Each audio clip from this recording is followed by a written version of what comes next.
بسم اللہ الرحمن الرحیم۔ ابرہہ یمن کا حکمران تھا۔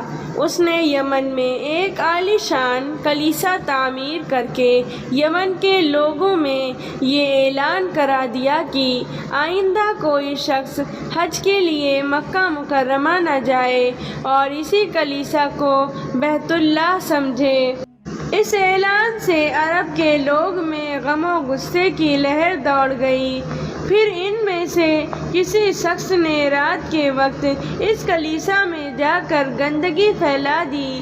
ابرہہ کو جب یہ معلوم ہوا تو اس نے ایک بڑا لشکر تیار کر کے مکہ مکرمہ کا رخ کیا۔ راستے میں عرب کے کئی قبیلوں نے اسے روکنے کی کوشش کی، لیکن ابرہہ کی لشکر کے ہاتھوں انہیں شکست ہوئی۔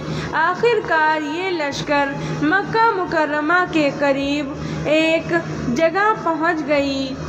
اگلی صبح جب اس نے بیت اللہ کی طرف بڑھنا چاہا تو اس کو ہاتھی نے آگے بڑھنے سے انکار کر دیا۔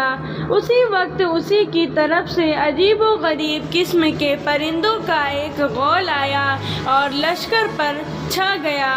پھر پرندے کی چونچ میں 3 کنکر تھے جو انہوں نے لشکر کے لوگوں پر برسانے شروع کر دیے۔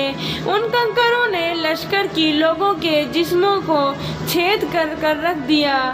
یہ عذاب دیکھ کر سارے ہاتھی بھاگ کھڑے ہوئے۔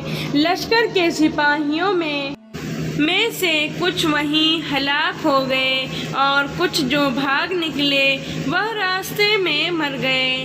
ابرہہ کے جسم میں ایسا زہر سرایت کر گیا کہ اس کا ایک ایک جوڑ گل سڑ کر گرنے لگا۔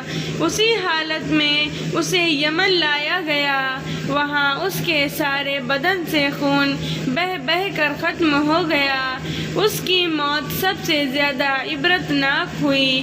اس کے 2 ہاتھی بان مکہ مکرمہ میں رہ گئے تھے جو اپاہج اور اندھے ہو گئے۔ اس طرح اللہ پاک نے اپنے گھر کی حفاظت فرمائی اور طاقت پر غرور کرنے والوں کو سزا کا مزہ چکھایا۔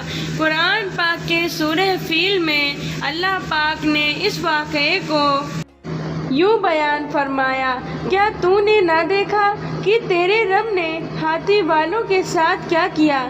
کیا ان کے مکر کو بیکار نہیں کر دیا اور ان پر پرندوں کے جھنڈ بھیج دیے جو انہیں مٹی اور پتھر کے کنکریاں مار رہے تھے، بس انہیں کھائے ہوئے بھوسے کی طرح۔ پیارے دوستوں، امید کرتی ہوں کہ آپ کو یہ کہانی ہاتھی اور ابرہہ پسند آئی ہوگی اور اس کہانی کو تفصیل سے جا کے قرآن میں پڑھیں۔